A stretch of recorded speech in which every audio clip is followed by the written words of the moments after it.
and then the carb clogged up.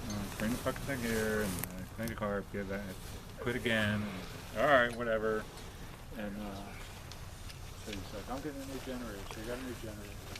Oh yeah, Friday. I had them all. There was a great big mound. God, You don't mind me taking pictures of your guns, do you?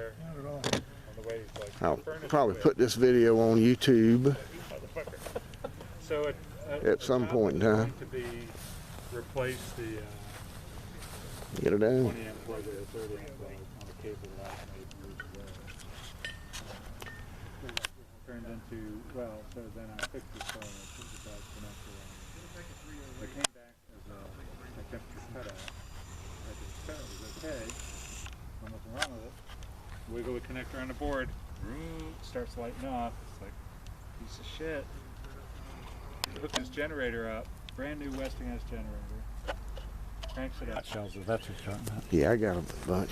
Now what have we here? We got, this is... Well, let's see. That's Smith & W. I mean, right, Smith & I W. shot this, I think. Smith & Wesson SW22. Yeah, this is a Kel-Tec CP33. Right, that's the one you just got recently. This is a Taurus TX22 competition.